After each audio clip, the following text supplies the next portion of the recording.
Waalaikumsalam Ibu. Waalaikumsalam warahmatullahi Salam Ibu. wabarakatuh.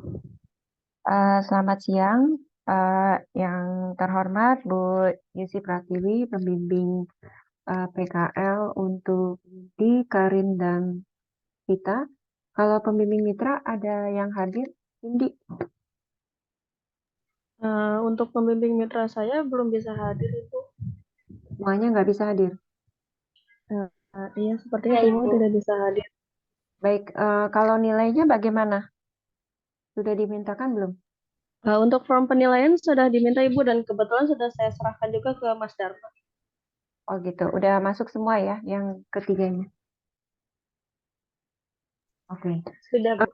Baik, tanpa berpanjang lebar, kita kembali lagi ke seminar PKL MBKM untuk mahasiswa angkatan 2013.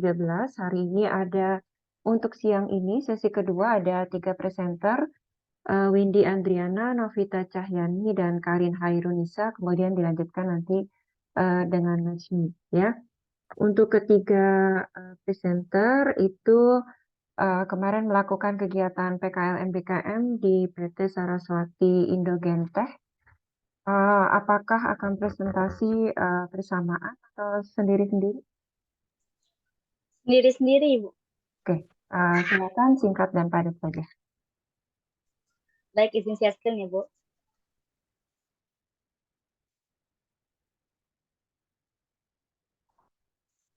Apakah sudah terlihat, Bu?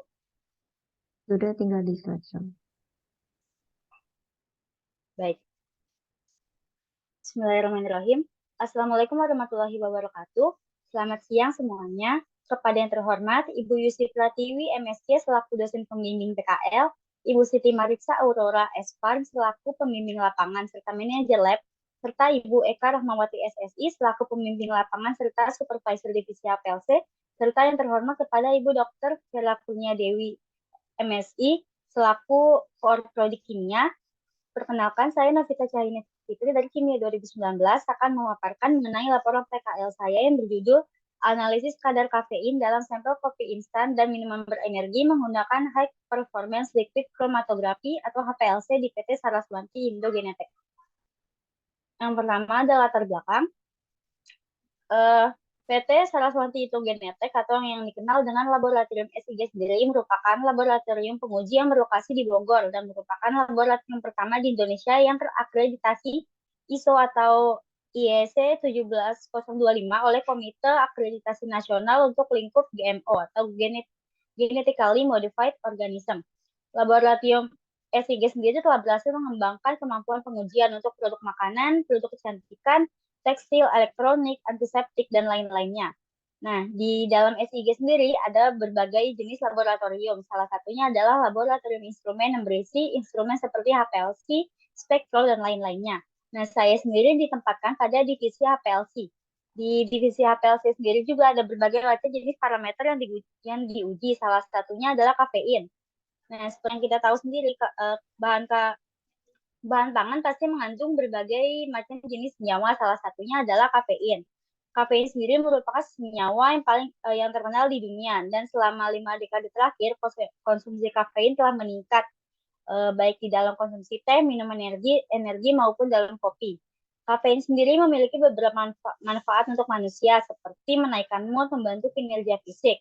Nah, kafein ini dianggap sebagai stimulan ringan yang dengan demikian biasanya dikonsumsi untuk meningkatkan kewaspadaan, meningkatkan suasana hati, serta meningkatkan energi. Namun, dari manfaatnya telah disebutkan, asupan kafein yang berlebihan dapat menyebabkan beberapa efek samping seperti jantung berdebar, gangguan pencernaan, kecemasan, perubahan suasana hati, insomnia, serta masalah tidur. Nah, kebanyakan masyarakat awam sendiri hanya mengetahui bahwa kafein biasanya berasal dari kopi saja, padahal kafein sendiri juga terkandung dalam bahan-bahan jenis lain seperti minuman berenergi. Jenis minuman berenergi ini biasanya memiliki kata energi dalam nama produk dan mengandung kafein dalam kadar yang tinggi. Kadar kafein yang terkandung dalam bahan pangan seperti kopi instan dan minuman berenergi ini berbeda-beda. Oleh karena itu, perlu dilakukan analisis untuk menentukan kadar kafein dalam sampel. Kadar kafein sendiri dapat ditentukan secara kuantitatif menggunakan HPLC. HPLC sendiri merupakan salah satu instrumen yang digunakan untuk pemisahan campuran secara kualitatif, kuantitatif, serta pemurnian. Prinsip kerja dari HPLC sendiri adalah proses pemisahan komponen analit berdasarkan perbedaan kepolaran, di mana setiap komponen yang keluar akan dideteksi oleh detektor yang lalu direkam dalam bentuk kromatogram. Pemilihan HPLC untuk analisis kadar kafein sendiri karena detektor yang dimiliki oleh HPLC dapat digunakan untuk mendeteksi dan mengukur gugus kromofor dari senyawa kafein. Detektor yang digunakan adalah PDA yang mampu menghasilkan spektrum UV pada tiap puncaknya, sehingga gugus kromofor dari kafein dapat menyerap sinar UV yang dihasilkan. Selain itu, HPLC sendiri dipilih karena memiliki daya pisah yang baik, peka, serta kolom yang digunakan dapat dipergunakan kembali dan dapat digunakan untuk menganalisis molekul berukuran besar ataupun kecil. Nah, metode yang digunakan untuk analisis ini berdasarkan SNI ISO 24881/2008 tentang kopi dan produk kopi. Oleh karena itu, kegiatan ini bertujuan untuk melakukan analisis serta membandingkan kadar kafein dalam kopi instan dan minuman berenergi.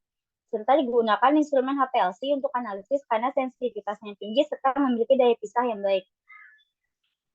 Kemudian tujuan yang pertama adalah menganalisis kadar kafein dalam jenis sampel yang berbeda, menghitung kadar kafein dalam jenis sampel yang berbeda, membandingkan kadar kafein dalam sampel kopi instan dan minuman berenergi, serta membandingkan kadar kafein dalam sampel dengan batas kadar kafein yang ditetapkan oleh SNI. Kemudian adalah metode yang terbagi menjadi preparasi fase cepat, preparasi larutan standar, preparasi sampel, lalu injeksi ke alat. Berikut alat dan bahan yang digunakan dalam kegiatan ini dapat dilihat pada slide. Kemudian yang pertama ada pembuatan fase gerak. Fase gerak sendiri ada dua, yaitu fase gerak A ada aquabides dan fase gerak B ada metanol. Serta dibuat juga larutan silwos yaitu metanol 10%. Cara kerjanya dapat dilihat pada slide. Dan kemudian ada preparasi standar. Preparasi standar ini terbagi menjadi 3 tahap. Yang pertama dibuat larutan standar untuk kafein dengan konsentrasi 1000 mg per liter.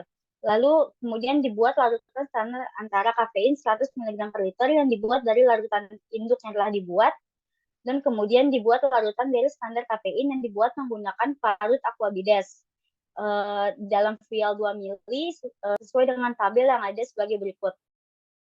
Dibuat 2 kurva, yang pertama menggunakan konsentrasi 100 mg per liter, lalu yang kedua menggunakan konsentrasi 1000 mg per liter. Nah, yang kemudian ada preparasi sampel. Sampel sendiri ditimbang karena ada 2 jenis sampel, ada cair dan bentuk padatan. Yang padatannya itu kopi instan ditimbang sebanyak 1 gram dan dimasukkan ke air lemnya 250 ml. Sedangkan untuk sampel minuman berenergi dipipet 3 ml dan dimasukkan ke air lemnya 100 ml. Dan kepada masing-masing elemen itu ditambahkan 5 gram MgO, kemudian ditambahkan aquabides, lalu mulut elemennya ditutup dengan aluminium foil dan dimasukkan ke water bath yang mendidih. Kemudian ditunggu selama 15 dan 35 menit, dan setelah itu dikeluarkan dan didinginkan sampai suhu ruang dan dipindahkan ke labu ukur. Dan kemudian diterel dengan aquabides serta dihomogenkan, dan kemudian supernatanya disaring dengan sirin dan minisat 0,45 mikromili ke dalam vial 2 ml serta kemudian diinjeksikan ke alat. Kemudian hasil dan pembahasan. HPLC yang digunakan di PT SIG sendiri memiliki spesifikasi sebagai berikut, yaitu kolom yang digunakan ada kolom C18, fase geraknya ada aquabides dan metanol, silwosnya ada metanol 10%, laju alirnya 1 ml per menit, sistem pompanya menggunakan sistem isokratik, rantainya selama 20 menit, suhu kolomnya ambien, serta detektornya menggunakan PDA dengan panjang gelombang 272 nanometer. Berikut ada kurva kalibrasi standar 1 digunakan. Larutan standar sendiri merupakan suatu larutan yang konsentrasinya telah diketahui dari larutan standar yang telah dibuat, kemudian dibuat garis standar. Garis standar sendiri merupakan larutan standar yang dibuat berdasarkan dari sampel, di mana kadar sampel yang diuji harus berada dalam rentang garis standar yang dibuat. Karena jika kadar sampel yang diuji berada di atas maupun di bawah garis standar yang dibuat, maka kadar sampel tidak dapat dihitung dan ditentukan. Dari garis standar ini nantinya akan dihasilkan kurva standar yang merupakan kurva yang digunakan untuk menentukan konsentrasi larutan sampel uji. Nah, pada kegiatan ini kurva yang digunakan ada 2, yaitu menggunakan larutan standar antara, yaitu kurva kalibrasi 1, serta larutan itu standar ada pada kurva kalibrasi 2 sebagai berikut. Digunakan 2 jenis kurva dengan jenis larutan berbeda dikarenakan rentang standar yang digunakan untuk analisis itu panjang, sehingga analisis yang didapatkan tidak akurat jika hanya digunakan salah satu kurva saja. Berikut adalah ini adalah kurva kalibrasi 1, ini kurva kalibrasi 2. Pada slide terlihat RT. RT itu merupakan retention time atau waktu retensi yang merupakan waktu yang diperlukan oleh analis dalam sampel mulai dari saat injeksi sampai keluar dari kolom dan sinyalnya ditangkap secara maksimal oleh detektor. Waktu retensi untuk sampel ditentukan berdasarkan waktu retensi yang ada pada kromatogram standar kafein. Terlihat pada dari standar kafein ini, waktu RT-nya rata-rata menunjukkan pada menit ke-14. Terlihat pada kurva kalibrasi standar 1 ada pada 14, di kurva kalibrasi standar 2 juga rata-rata ada pada 14 menit. Sehingga variasi waktu retensi yang diperbolehkan adalah pada menit ke-14 dengan plus minus 0,05 menit. Kemudian area sendiri menyatakan luas peak atau puncak yang terbentuk pada kromatogram. Area sendiri berbanding lurus dengan konsentrasi, yang berarti semakin besar area, semakin besar konsentrasi analit atau kafein dalam sampel uji. Terlihat pada kurva kalibrasi bahwa semakin besar konsentrasi larutan standar dan larutan standar antara, makin besar pula luas area yang dihasilkan. Nah, terlihat pada slide makin ke bawah juga makin besar area yang dihasilkan. Nah, kemudian berikut adalah hasil dari sampel yang dihasilkan. Dapat terlihat pada slide waktu retensinya ada pada 14 menit dan serta areanya yang berbanding lurus dengan konsentrasi dengan kadar. Untuk sampel 1, sampel 2, sampel 3 satuannya kan kalau di sini kadarnya miligram per kilogram. Sedangkan untuk sampel minimum berenergi itu miligram per liter. Nah, kemudian ketiga sampel tersebut satuannya diubah menjadi miligram per gram, sehingga dihasilkan kadar untuk ketiga sampel. Untuk sampel 1 sebesar 3,24256 mg per gram, sampel 2 3,071,105 mg per gram, dan sampel 3 3,1861 mg per gram.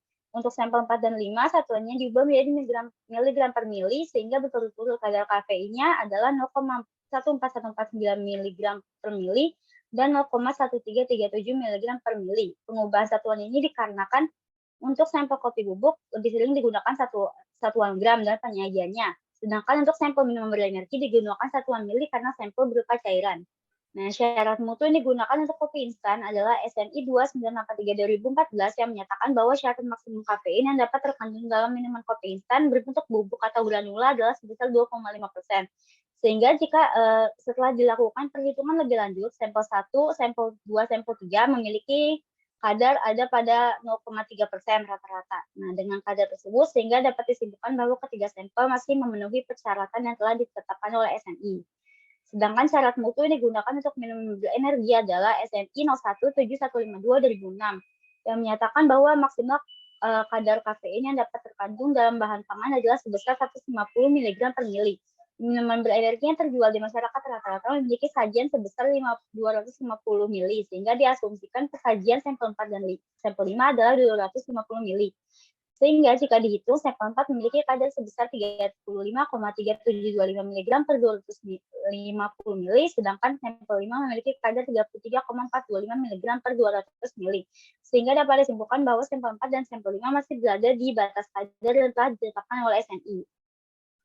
Kemudian ada kesimpulan, kadar kafein lebih besar ada pada kopi serbuk instan dibandingkan minuman berenergi. Kadar kafein terbesar sampai terkecil pada sampel mengikuti urutan sampel 1, sampel 2, sampel 3, sampel 4, sampel 5.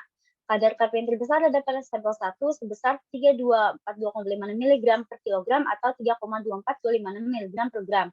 Kadar kafein terkecil ada pada sampel 5, yaitu minimum berenergi sebesar 133,70 mg per liter atau 0,1337 mg per mili. Menurut standar SNI, kadar maksimum kafein yang dapat terkandung dalam kopi instan adalah 2,5%. Oleh karena itu, sampel 1, sampel 2, dan sampel 3 berada dalam batas yang telah ditetapkan SNI. Sedangkan menurut standar SNI 017152/2006, kadar maksimum kafein yang dapat terkandung dalam minum berenergi adalah sebesar 150 mg per sajian. Oleh karena itu, sampel 4 dan sampel 5 masih berada dalam batas yang telah ditetapkan SNI. Sekian pemaparan dari saya, kurang lebihnya mohon maaf. Saya kembalikan lagi ke Bu Vela. Nah, terima kasih Novita. Kita lanjutkan ke presenter berikutnya.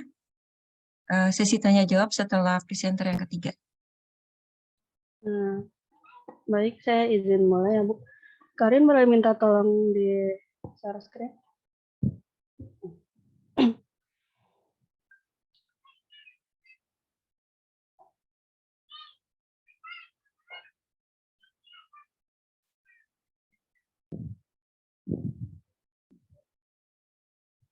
Belum full screen Karin. Ya, makasih Karin. Bismillahirrahmanirrahim. Assalamualaikum warahmatullahi wabarakatuh. Ya, selamat siang. Yang saya hormati Ibu Yusi Pratiwi MSC selaku dosen pembimbing PKL, Ibu Ani Nursyani selaku dosen pembimbing lapangan dari Laboratorium SIG yang mungkin hari ini berhalangan hadir, Ibu Dr. Vera Kurnia Dewi MSI selaku dosen pengampu mata kuliah praktik kerja lapangan sekaligus koordinator program studi kimia serta teman-teman saya tercinta. Perkenalkan, saya Windy Andriani dengan NIM 130761911 dari program studi kimia 2019. Pada kesempatan kali ini, izinkan saya memaparkan laporan PKL saya dengan proyek akhir berjudul penetapan kadar bilangan peroksida pada minyak goreng dengan metode iodometri. Next. Oke. Jadi PT Saraswanti Indo Genetik ini biasa disebut juga laboratorium SIG, adalah laboratorium pengujian yang berlokasi di Bogor dan merupakan laboratorium pertama di Indonesia yang telah terakreditasi ISO IEC 17025 oleh Komite Akreditasi Nasional untuk lingkup GMO. PT Saraswanti Indo Genetik ini termasuk salah satu anak perusahaan dari Saraswanti Group. Nah, salah satu divisi yang terdapat di laboratorium SIG ini adalah divisi Proximat. Divisi Proximat merupakan divisi yang fungsinya untuk menggolongkan berbagai macam komponen pada bahan pangan berdasarkan komponen kimianya dan fungsinya yang terdiri dari berbagai macam pengujian seperti air, abu, protein, lemak kasar, pH, viskositas, gula, sulfit, logren, waktu hancur, bilangan peroksida, dan lain-lain. Kali ini saya diberikan kesempatan oleh laboratorium SIG untuk melakukan analisis kadar bilangan peroksida terhadap sampel minyak goreng segar. Next. Jadi belakangan ini produksi minyak nabati di seluruh dunia meningkat seiring dengan kebutuhan industri pangan, rumah tangga, dan restoran yang juga meningkat. Hal ini menyebabkan naiknya harga minyak goreng sehingga masyarakat lebih memilih untuk mengonsumsinya secara berulang. Akan tetapi perlu diketahui bahwa mengonsumsi minyak goreng yang digunakan secara berulang ini dapat menyebabkan iritasi saluran pencernaan, diare, dan kanker. Selain itu, minyak goreng akan mengalami kepengikan atau kerusakan sehingga merusak tekstur dan cita rasa bahan makanan yang digoreng. Penggunaan minyak goreng secara berulang dalam udara dan air pada suhu tinggi dapat menyebabkan reaksi degradasi minyak yang kompleks untuk menghasilkan berbagai senyawa produk reaksi. Warna minyak goreng juga akan berubah menjadi lebih gelap dari minyak goreng pada umumnya. Reaksi degradasi ini akan menurunkan kualitas minyak yang akhirnya membuat minyak tidak dapat digunakan lagi dan harus dibuang. Selain itu, hasil degradasi yang terkandung dalam minyak ini menurunkan kualitas makanan yang digoreng dan berdampak negatif bagi kesehatan. Uji kualitas minyak dapat dilakukan dengan penetapan kadar bilangan peroksida. Bilangan peroksida digunakan untuk mengukur jumlah asam lemak bebas yang terdapat dalam minyak. Penentuannya dapat dilakukan dengan metode titrasi iodometri berdasarkan Standar Nasional Indonesia atau SNI 3741/2013. Batas maksimum bilangan peroksida pada minyak goreng adalah 2 mili ekuivalen oksigen per kilogram. Bilangan peroksida yang tinggi dapat menurunkan kualitas minyak goreng dan berbahaya bagi kesehatan serta menurunkan nilai cerna lemak. Oleh karena itu, diperlukan analisis untuk menguji karakteristik minyak nabati untuk mengetahui mutu minyak goreng melalui penetapan kadar bilangan peroksida dengan metode titrasi iodometri. Next.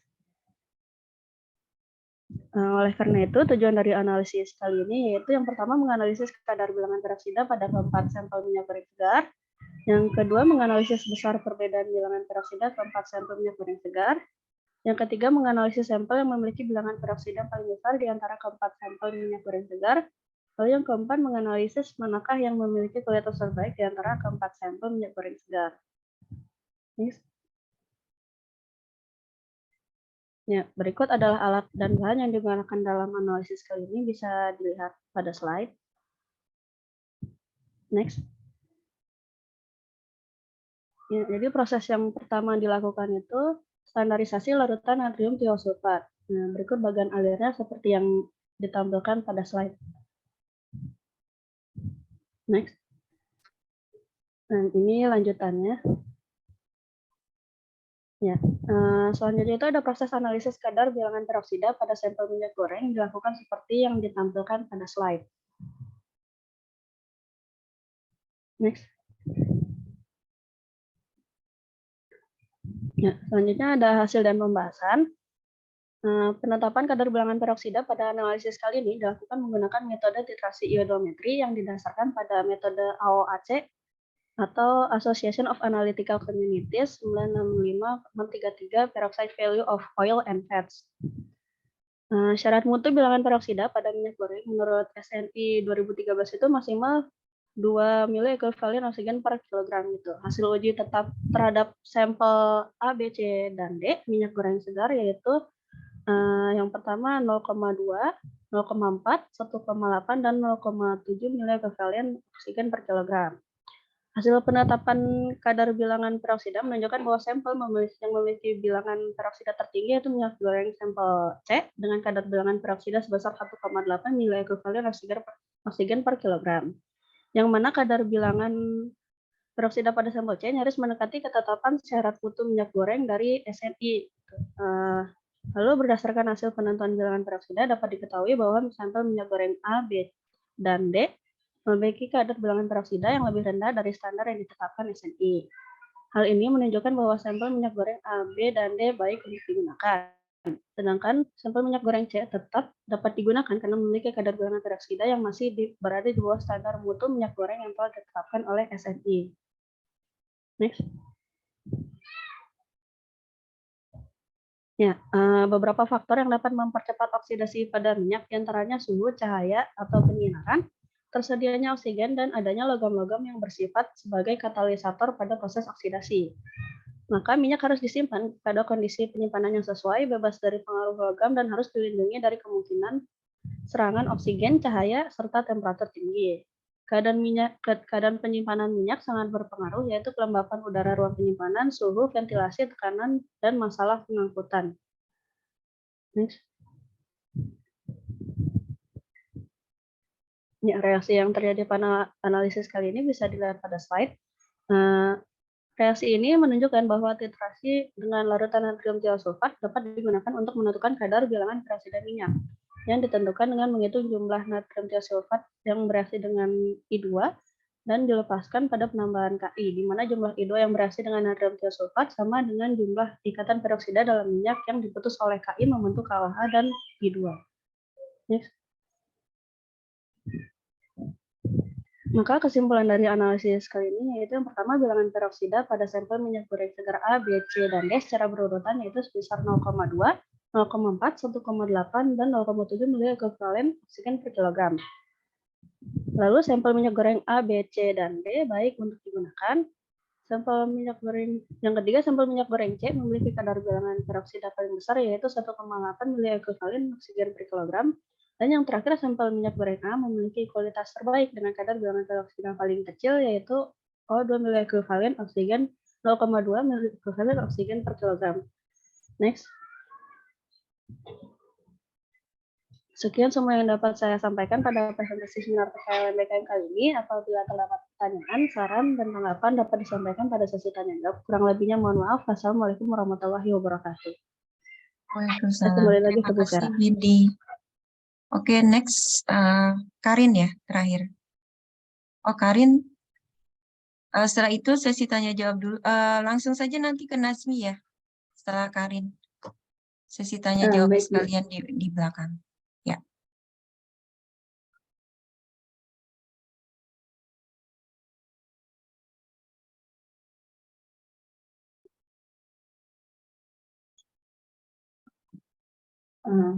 Assalamualaikum warahmatullahi wabarakatuh. Apakah suara saya terdengar jelas?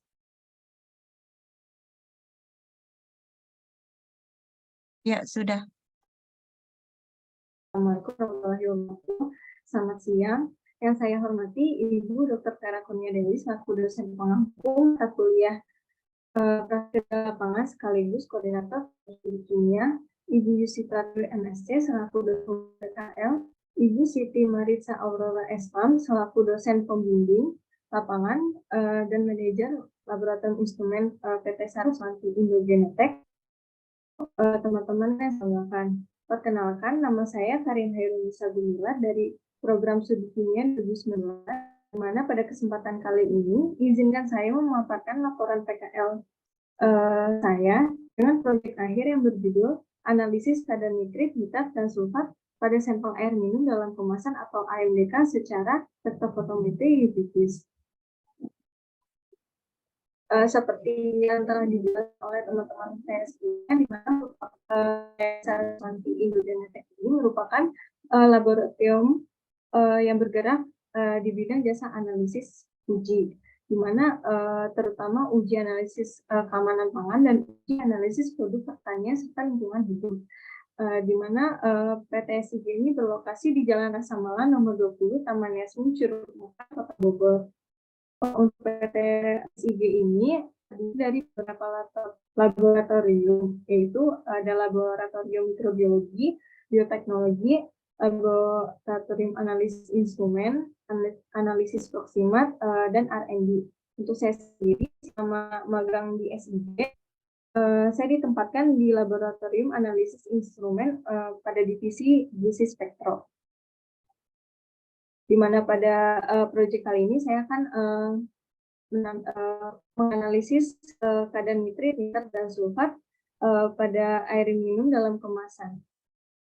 Di mana air merupakan salah satu sumber daya alam yang sangat digunakan dalam kehidupan sehari-hari, karena dapat digunakan untuk berbagai kebutuhan seperti untuk memasak, mengairi persawahan, mandi, dan minum.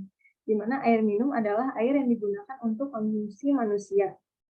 Sehingga industri dalam penyediaan air minum tumbuh dengan menyediakan kebutuhan air bagi masyarakat. Salah satunya air minum dalam kemasan atau AMDK yang menjadi alternatif sumber air minum bagi masyarakat. Permintaan pasar yang meningkat menuntut produsen untuk berinovasi dalam penyediaan, pengolahan, maupun pemasaran AMDK. Salah satu langkah yang perlu dilakukan dalam pengolahan air adalah interpretasi kualitas air. Kualitas air minum yang tidak baik akan membawa dampak bagi kesehatan. Sehingga AMDK harus melalui proses yang baik secara klinis maupun hukum, di mana secara klinis disahkan melalui Badan BPOM RI, dan secara hukum bisa melalui proses sertifikasi yang mengacu pada peraturan pemerintah melalui SNI, di mana AMDK harus memenuhi syarat standar SNI 013553/2006 tentang standar baku mutu air dalam air kemasan agar AMDK tersebut layak dikonsumsi dan aman bagi manusia. Metode penetapan dan nitrit, nitrat, dan sulfat dalam sampel air minum ini mengacu pada cara uji SNI 013554/2015, di mana pembuatannya ada pembuatan bereaksi, pembuatan standar, standarisasi, dan pengukuran sampel. Berikut adalah cara kerja pembuatan deret standar, di mana pembuatan deret standar ini bertujuan untuk mengukur konsentrasi larutan, di mana pengukuran konsentrasi larutan pada penelitian ini dilakukan dengan metode kurva kalibrasi, di mana metode kurva kalibrasi ini memiliki keuntungan karena menggunakan lebih dari satu konsentrasi larutan standar sehingga pengukurannya lebih akurat. Berikut adalah cara kerja pengukuran sampel nitrit, nitrat, dan sulfat. Lalu untuk hasil pembahasannya, berikut adalah kurva kalibrasi hubungan antara absorbansi dan konsentrasi standar nitrit, di mana nilai R menyatakan bahwa terdapat kolerasi yang linear antara konsentrasi dan absorbansi, di mana hampir semua titik terletak pada satu garis lurus dengan gradien yang positif, dengan semakin dekat nilai korelasi dengan angka 1, semakin kuat kolerasi yang terjadi. Selanjutnya, kurva kalibrasi ini digunakan untuk menentukan konsentrasi nitrit dalam sampel dengan cara memasukkan absorbansi sampel yang terukur ke dalam persamaan regresi linear dari kurva kalibrasi yang diperoleh. Dan berdasarkan hasilnya ada pada tabel, di mana sesuai dengan cara kerja sampel air yang telah dipipet ini ditambah oleh larutan asam sulfanilat dan larutan NED atau naftil etilendiamin hidroksida, di mana pada saat penambahan kedua reaksi tersebut menghasilkan warna merah melayung yang menandakan terjadi reaksi diotasi, di mana nitrit direaksikan dengan senyawa amin aromatik primer yaitu asam sulfanilat menghasilkan garam diazonium, di mana garam diazonium tersebut kemudian direaksikan dengan senyawa kopling NID sehingga menghasilkan senyawa kompleks yang berwarna merah muda. Berdasarkan kadar yang diperoleh melalui perhitungan bahwa kadar pada sampel A dan B ini jumlahnya masih memenuhi persyaratan standar SNI, yaitu di mana cemaran maksimalnya sebesar 0,005 mg per liter. Kemudian untuk kurva kalibrasi nitrat, nilai R yang didapat juga mendekati angka 1, di mana pada percobaan nitrat ini, nitrat dilakukan dengan penambahan HCl, kemudian diukur dengan menggunakan spektrofotometri khusus dengan panjang gelombang 220 dan 275, di mana penggunaan panjang gelombang 275 nanometer yang terdeteksi hanya senyawa organik saja, sedangkan pada panjang gelombang 220 yang terserap pada senyawa nitrat dan senyawa organik lain, sehingga digunakan dua panjang gelombang untuk menghasilkan absorbasi nitrat yang murni. Berdasarkan pengukuran dan perhitungan, di mana sampel A, B, dan C ini nilainya masih di bawah dari standar esensi, yaitu sebesar 45 mg per liter. Kemudian untuk penentuan kadar sulfat, di mana larutan pada percobaan penentuan kadar sulfat dilakukan penambahan buffer B, yang mana berfungsi untuk menjaga pH larutan, karena apabila pH-nya lebih dari 8, sulfida akan membentuk ion sulfida. Namun jika pH kurang dari 8, sulfida cenderung membentuk H2S yang akan melepas gas yang berbau busuk. Selain itu, penambahan buffer juga berfungsi untuk menstabilkan suspensi koloid BaSO4 yang terbentuk, di mana kestabilan koloid merupakan titik kritis karena berpengaruh terhadap absorbasi cahaya. Koloid yang tidak stabil menyebabkan perbedaan hasil kadar pada setiap pengulangan pengukuran. Dan berdasarkan data, sampel A dan B secara bertutup ini jumlahnya masih memenuhi syarat standar SNI, di mana masih di bawah 200 mg per liter. Kesimpulannya, karena semuanya memenuhi, karena hasil penelitian kadar nitrat dan sulfat pada AMBK masih berada di bawah baku mutu berdasarkan SNI 013553 2006 untuk yang dipersyaratkan, sehingga aman untuk dikonsumsi. Sekian semua yang saya sampaikan pada presentasi seminar PKL-MBKM kali ini. Apabila terdapat pertanyaan, saran, dan tanggapan dapat disampaikan pada sesi tanya jawab kurang lebihnya. Assalamualaikum warahmatullahi wabarakatuh. Selanjutnya saya kembalikan pada bicara. Baik, terima kasih Karin atas presentasinya. Kita lanjutkan ke Nasmi.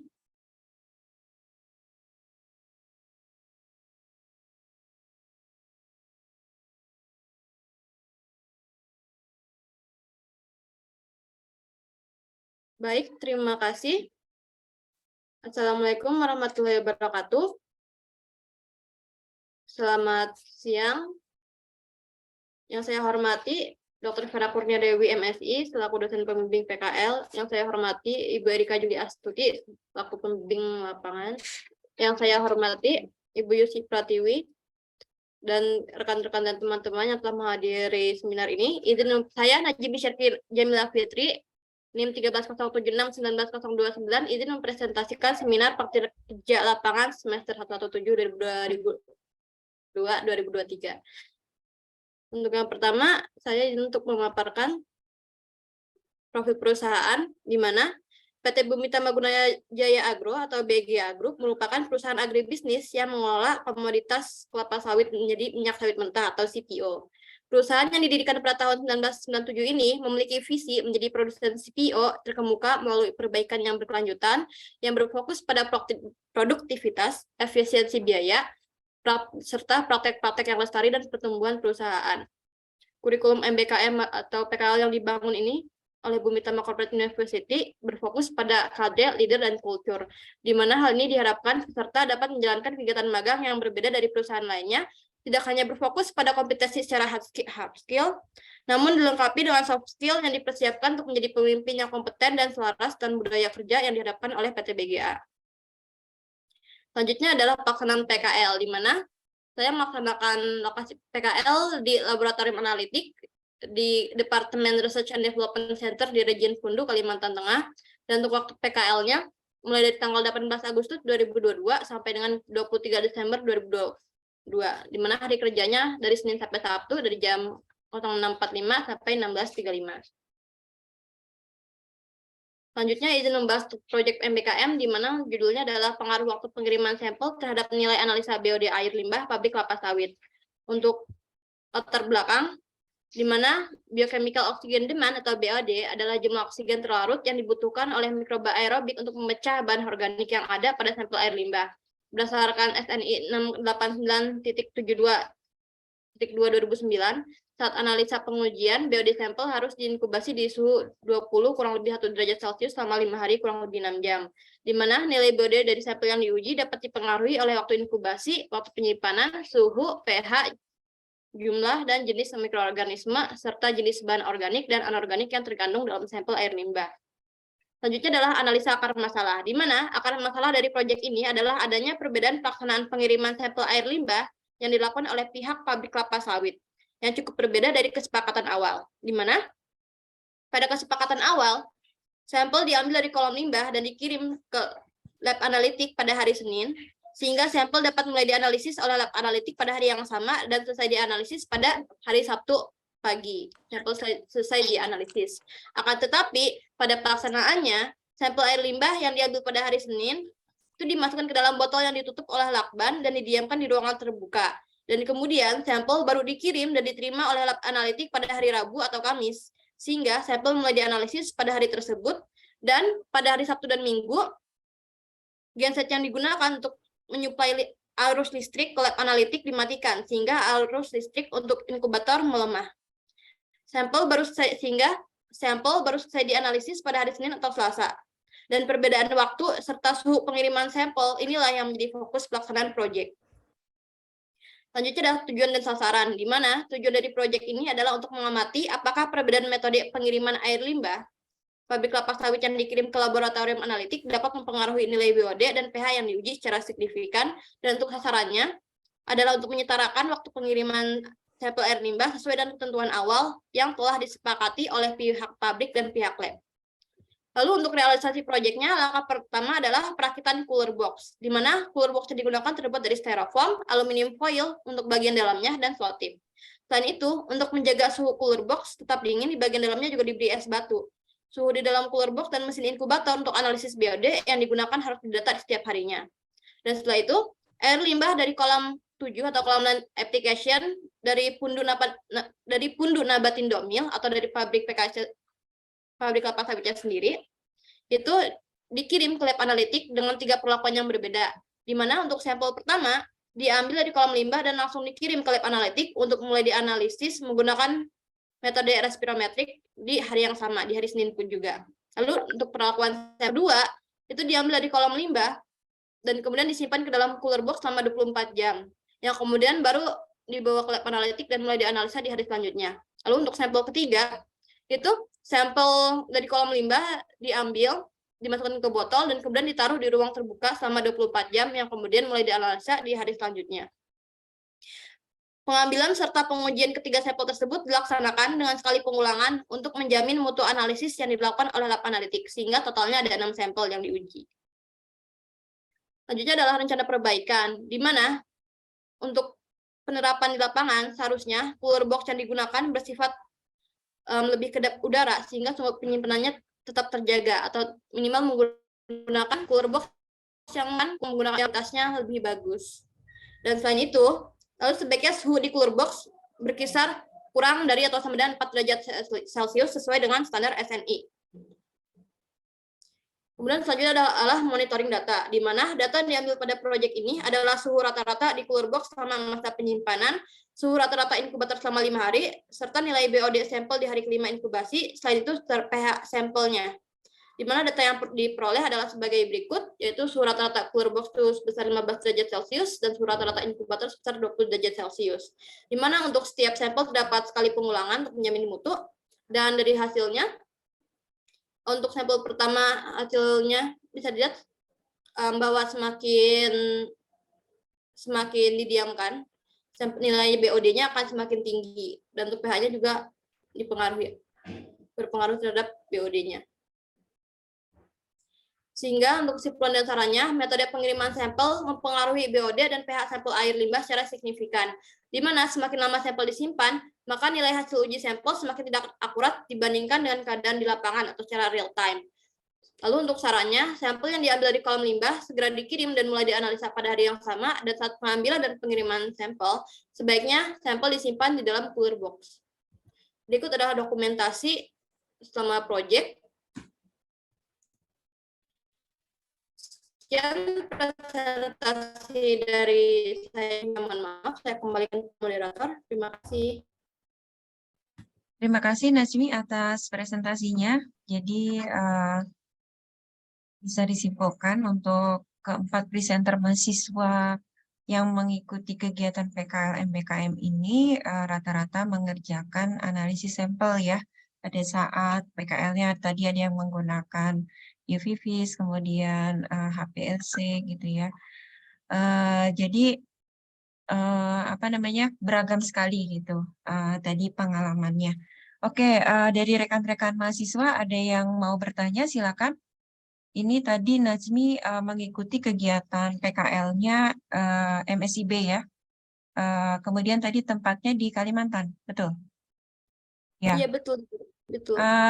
Coba sambil nunggu pertanyaan, suka dukanya dong di di Kalimantan mengikuti kegiatan PKL. Di sana ada keluarga atau nggak nekat ada sendirian? Sendirian, beneran sendirian. Jadi suka dukanya, untuk sukanya saya benar-benar dapat pengalaman baru, technical skill-nya benar-benar dapat di situ. Jadi satu gedung laboratorium itu saya pelajarin semua, teman-teman saya dan teman-teman saya pelajari semua. Berapa 20 parameter lebih. Itu suka dukanya dapat ilmu baru selain dari laboratorium riset. Saya juga belajar dari pabrik, juga belajar penuh prosesnya. Terus dari kebun saya juga belajar. Jadi dapat istilah-istilahnya dapat. Jadi ilmu teknikalnya benar-benar dapat. Terus untuk dukanya itu lebih tepatnya kaget dengan budaya, ketemu orang-orang di sana, ketemu dengan teman-teman dari berbagai daerah. Jadi ada banyak perbedaan budaya. Jadi culture shock gitu. Di mana dan juga tuh di sana kita di sana benar-benar dilatih sesuai tadi di profil perusahaan, di mana di sana kita dilatih untuk menjadi pemimpin yang kompeten, dan salah satu karakter pemimpin adalah kita harus bisa yang namanya people handling atau menghadapi orang dan berbagai macam sifat. Di situ selama masa magang saya ada banyak role yang saya kerjakan, di mana pertama saya harus menjadi mahasiswa yang bisa mengerjakan tugas-tugas kuliah. Yang kedua, saya harus bisa menjadi pemimpin. Saya dipilih menjadi ketua kepala suku untuk mill engineering dan agronomi yang sisa 10 orang. Itu untuk jadi pemimpin, mahasiswa, dan juga harus bisa berbaur dengan karyawan dan staf. Di mana keempat ini semuanya memiliki pola pikir dan sudut pandang yang berbeda-beda. Jadi kita harus bisa beradaptasi di sana. Jadi harus menghadapi berbagai macam orang. Sifatnya ada yang baik di belakang tapi baik di depan, julid di belakang. Jadi kamu intinya belajar toleransi ya, Nazmi? Ya, harus belajar toleransi. Jadi pemimpinnya punya empati tinggi tapi mesti juga tegas. Intinya itu. Leadership. Ya, leadership. Ya, itu kan ada belajar interpersonal skill juga ya. Ya, itulah real keadaan nanti yang akan rekan-rekan mahasiswa temui pada saat nanti real sudah bekerja ya, sudah lulus, akan menemukan banyak sekali karakter gitu. Tapi itu adalah momen kamu belajar ya, belajar toleransi dan juga yang lainnya tadi. Karena pengalaman itu nggak bisa dibeli gitu loh. Itu pengalaman mahal yang mungkin bisa mendewasakan Najmi khususnya ya. Jadi kalau yang magang di sana ada dari prodi kimia dari univ lain nggak? Atau Setahu saya produknya univ lain enggak, tapi teknik kimia ada. teknik kimia dari universitas mana? Universitas Negeri Jambi. Universitas Negeri Jambi. Oke, kalau boleh tahu fasilitas yang Najmi peroleh pada saat magang itu apa, Pak? Misalnya ada uang saku atau bantuan transport. Kemudian kan tadi tinggalnya di Kalimantan ya.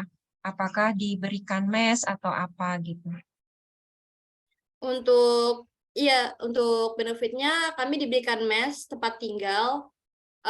Selain itu, kami juga diberi uang saku dari mitra juga dapat, dari MSIB juga dapat. Jadi Boleh tahu besarnya berapa? untuk Supaya adik-adik kelasnya tahu dibuka aja ya. untuk agak lebih semangat ya. Kalau Iya. untuk dari MSIB dapatnya 2,8 juta. Tapi kalau dari perusahaan BGA dapat 1 juta. Jadi per bulannya totalnya dapat 3,8 juta. Itu ditambah fasilitas mes, ada Jadi enggak? tambah fasilitas mes. Tapi untuk Jadi, makan pakai uang pribadi. Iya, maksudnya dari tadi apa namanya, dari beasiswa yang tadi diperoleh ya 3,8 itu khusus untuk makan, tapi kan untuk penginapan dan juga transport dari Jakarta Kalimantan PP kan itu ditanggung Oh juga iya. ya. Tiket pesawat dari Kalimantan ke Jakarta dapat. Ya hitung-hitung kamu bekerja dapat gaji UMR Jakarta ya 3,8 juta, tapi kamu dapat pengalaman yang sangat berharga gitu ya. Sangat berharga. Eh, Mudah-mudahan ini bisa menginspirasi ya mahasiswa angkatan berikutnya. Oke, ada yang mau bertanya dulu silakan. Dari tadi saya mulu nih tanya. Dian mana Dian? Dian biasanya nanya tiap sesi nih. Ya, Atau izin. yang lain ada yang mau bertanya silakan. Untuk yang tadi di PT yang pertama, yang Saraswanti itu kan ketiganya hampir semua studi kasus dan punya judul gitu ya. Itu menentukan judulnya itu ditentukan dari PT-nya atau kakaknya sendiri. Kemudian yang untuk Lanjut.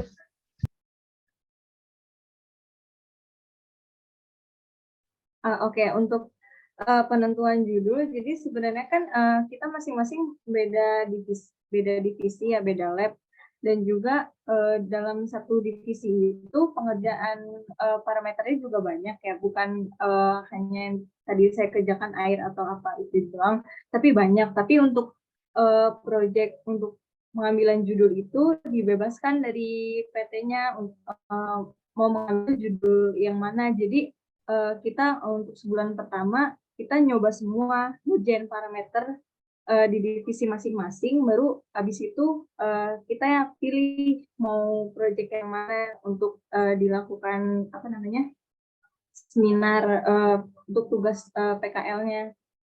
Itu sih nggak ada batasan mau berapa atau gimana, dibebasin dari PT-nya.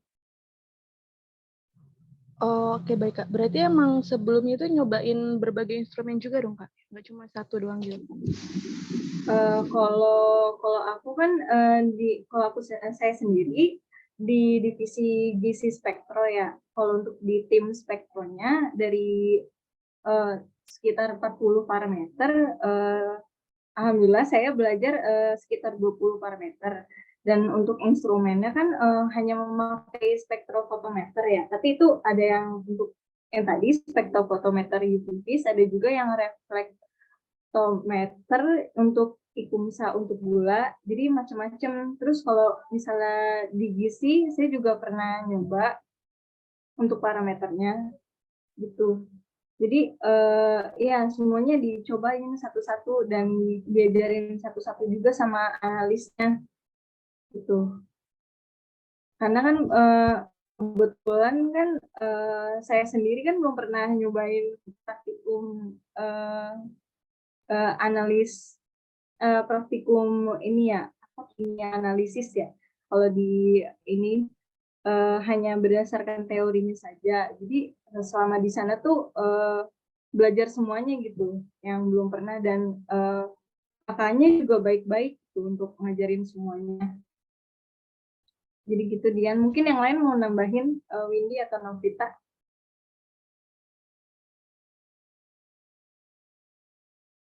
Silakan. Paling mau nambahin sedikit aja ya Bu. Jadi pada intinya tuh di awal-awal itu kita cobain aja dulu semua. Misalnya kamu masuk di divisi yang sama kayak Karin tuh, divisi spektro gitu. Nah, kamu cobain aja dulu semua yang ada di sana gitu loh, parameter yang ada di sana. Jadi pengetahuan kamu juga lebih luas gitu. Nah, setelah nanti sekiranya sudah waktunya ngambil judul 1 bulan terakhir gitu, baru kamu tentukan gitu mana yang kamu cocok nih, kayaknya tertarik nih mau ngambil judul ini gitu. Kamu bisa ajukan ke pembimbing lapangan kamu gitu mau ngambil judul apa. Nanti juga dibantu juga untuk proses pengambilan datanya gitu sama kakak analisnya juga. Pokoknya di sana terbuka aja sih yang penting dan mau belajar banyak hal gitu. Mungkin Kak Novita mau nambahin. Iya, kalau di saya di divisi HPLC sama ya. Jadi awal-awal memang mengerjakan semua parameter gitu. Jadi kalau ada sampel yang dianalisisnya parameter apa gitu kita kerjain semua, diajar-ajarin sama kakaknya per step gitu ya. Jadi diajarin di situ kan Kak saya sendiri selama pandemi kan belum pernah ke lab ya, cuma semester 1 doang. Nah, kalau di situ jadi diajarin gitu cara pakai mikropipet gimana, cara pakai siring, minisar, cara pakai vakum, penyaring gitu-gitu. Jadi diajarin semua. Terus diajarin juga nih, misalkan parameter saya kan judul saya kafein. Jadi diajarin nih kafein cara menganalisis preparasi sampelnya gimana. Terus parameter lain juga banyak. Terus diajarin juga. Terus baru udah mulai di bulan kedua baru ditentuin mau judul apa.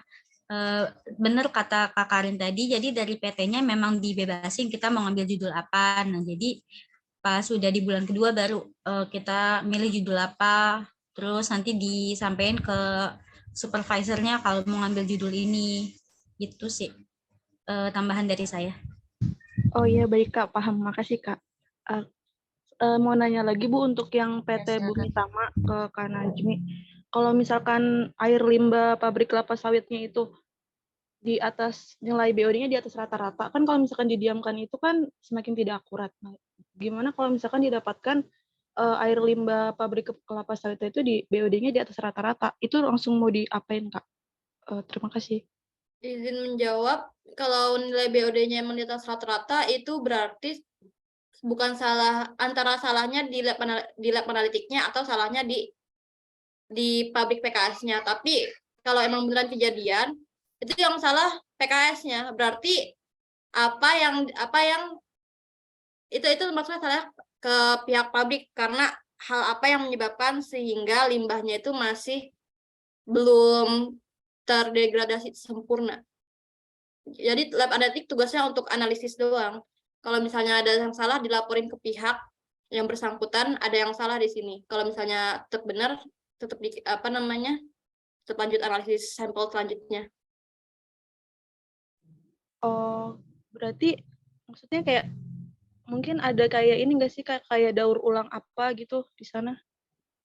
Kalau untuk daur ulang ada, kalau untuk daur ulang paling masuknya pendauran ulang jenjang kosong. Tapi kalau untuk air limbah itu sebenarnya sudah sebenarnya ada 10 kolam limbah, di mana kolam limbah pertama untuk aplikasi sebagai pupuk, kolam limbah selanjutnya itu ada penambahan bakteri, mikroorganisme sehingga nilai BOD-nya lambat laun dari kolam satu kolam selanjutnya itu makin lama makin berkurang sehingga aman untuk lingkungan baru dilepas ke lingkungan.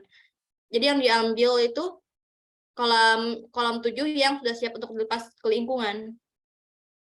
Jadi sini untuk lingkup proyek saya tuh hanya melihat pengaruh metode pengirimannya saja, tapi kalau untuk proses biodegradasinya itu sudah masuk ke ranah lain, sudah ada.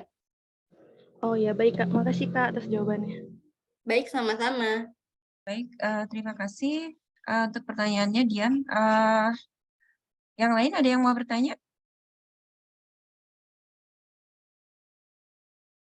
Oke, selanjutnya mungkin komentar dari pembimbing dari Bu Yusi, dipersilakan.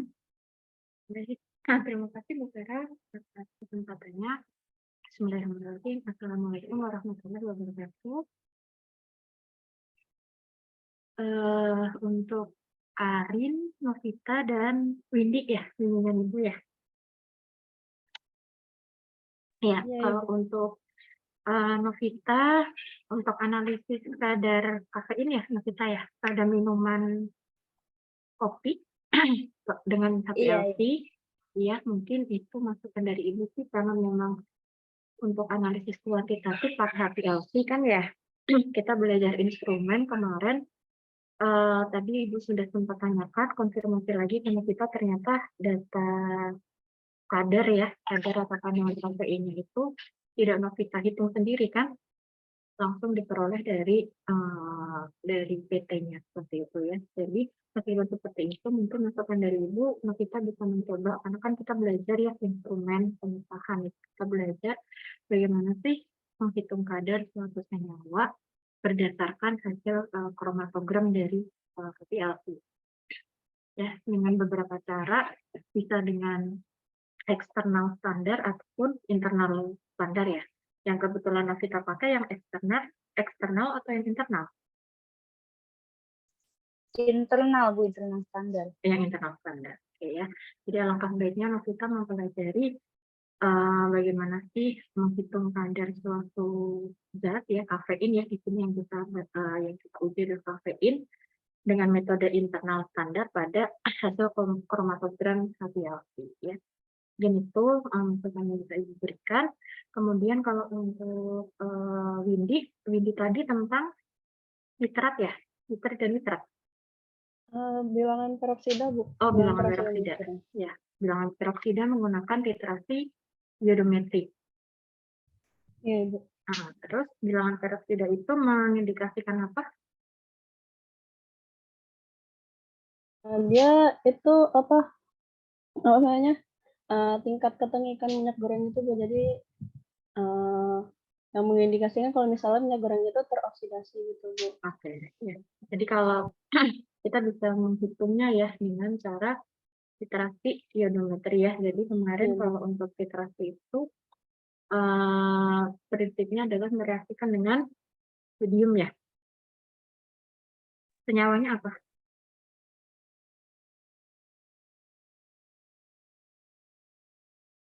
Yang direaksikan. Contohnya dengan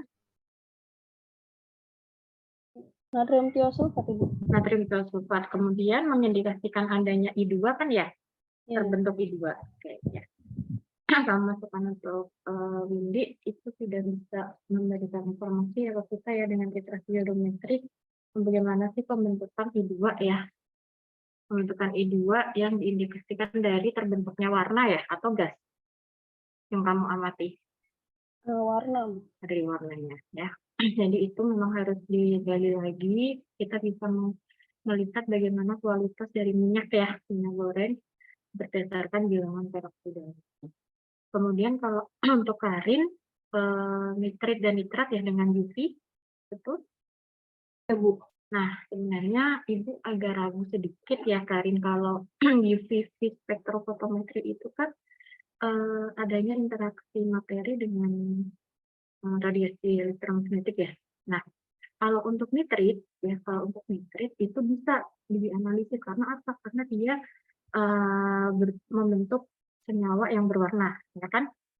Jadi dia ada senyawa kompleks di sana yang bisa terukur oleh UV. Tapi kalau nitrat ya, kebetulan Ibu pernah menguji juga kalau nitrat itu dia tidak bisa langsung dianalisis dengan UV ya.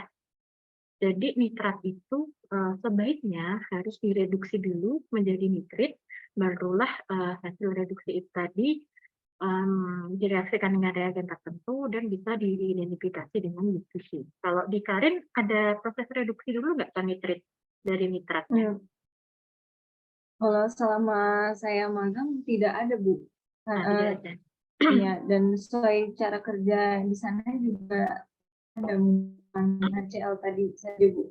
Oke ya, jadi kalau untuk coba nanti dibaca lagi ya literaturnya, kalau untuk nitrat itu dia harus direduksi dulu menjadi nitrit agar dia bisa membentuk warna dengan reagen kompleksnya. Karena kalau nitrat saja NO3 kan bentuknya NO3 itu kalau dia dianalisis langsung dia tidak akan memberikan warna sehingga UV tidak mampu mendeteksi nitratnya. Jadi kalau lebih valid untuk menghitung nitratnya itu, jadi nitratnya itu harus direduksi dulu menjadi nitrit. Jadi nanti nitrit itu hasil analisisnya adalah nitrit hasil reduksi dari nitrat ya.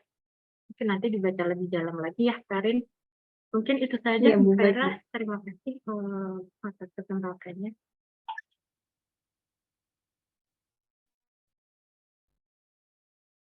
Baik, terima kasih Bu Yusi. Sebentar.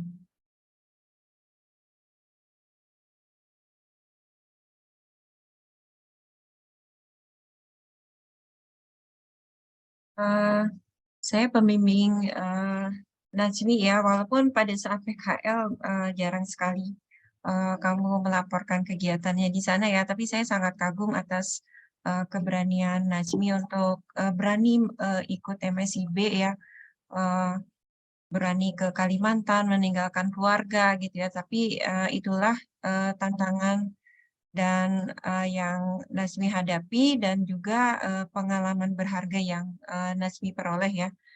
Mudah-mudahan bisa menginspirasi adik-adik angkatannya. Nah, untuk Nazmi dan Talita nih yang kebetulan mengikuti kegiatan MSIB ya. Talita mana Talita?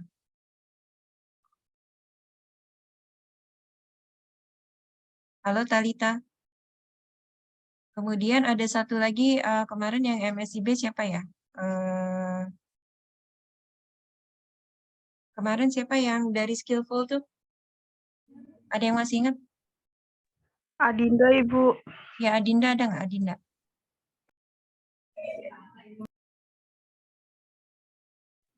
Ada, Ibu. Oke, Talita mana? Halo Talita.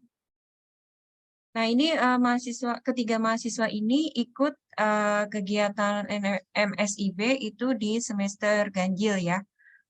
Mungkin untuk informasi ke rekan-rekan mahasiswa di angkatan 2020 untuk informasi ini biasanya beredar pada bulan apa di website MSIB. Mungkin ada yang bisa ngasih tahu informasinya. Izin menjawab, Bu. Sekarang sudah dibuka, Bu. Pendaftarannya sudah dibuka sekarang. Sekarang sudah dibuka, tapi untuk pelaksanaan nanti di semester mulai Agustus September ya, bisa? Setiap semester ada. Setiap semester kan pasti ada ya. Nah, itu untuk angkatan 2020 itu harus sudah siap-siap dari semester 6 ya untuk mencari-cari tempat magang. Kalau misalnya ingin mengikuti kegiatan magang yang dikelola langsung oleh Menristek, Kemdikbud itu tadi di luar kota Jakarta ya, tetapi jangan khawatir kalian akan mendapatkan uang saku dan juga pengalaman ya. Kemarin dari informasi dari Talita, uang sakunya lumayan cukup lah ya untuk hidup sehari-hari dan juga biaya kos gitu ya. Jadi jangan khawatir. Kemudian pengalaman yang luar biasa. Tapi kalau boleh, Prodi Kimia menghimbau itu untuk mengikuti kegiatan PKL MBKM itu yang related dengan ilmu kimia. Jadi itu bisa menunjang kompetensi Anda nanti sebagai lulus sarjana kimia gitu ya. Jadi keterampilan di labnya itu akan lebih komplit manakala mengikuti kegiatan magangnya yang related dengan kimia. Walaupun tidak ada larangan juga untuk belajar atau mengikuti magang seperti yang diikuti oleh Adinda kemarin ya. Baik, untuk seminar PKL MBKM hari ini terakhir, masih ada Ilham nanti menyusul jadwal seminarnya. Selamat kepada semua mahasiswa yang telah mengikuti kegiatan PKL MBKM. Prodi Kimia mengucapkan selamat dan salut atas keberanian kalian untuk mengikuti kegiatan PKL, meninggalkan zona nyaman ya, berani menerima tantangan, hidup jauh dari orang tua gitu ya, apalagi lintas pulau di Indonesia gitu ya, seperti Nazmi dan juga kemarin Talita lintas provinsi, tapi itu mudah-mudahan semua ada hikmah baiknya. Ya selalu setiap peristiwa atau kegiatan apapun itu akan ada hikmah baik dan bisa menempa kalian menjadi lebih baik lagi, dan tentunya kompetensi soft skill-nya meningkat gitu ya. Sekali lagi Prodi Kimia mengucapkan selamat, dan juga rekan-rekan mahasiswa angkatan 2020 segera bersiap untuk PKL MPKM di semester 7, tapi persiapannya tentunya di semester sekarang. Terima kasih. Assalamualaikum warahmatullahi wabarakatuh. Bu Yusi, terima kasih atas kehadirannya. Terima kasih Bu Vera. Waalaikumsalam Bu, terima kasih Bu. Waalaikumsalam. Terima kasih. Waalaikumsalam, terima kasih Bu. Terima kasih Bu.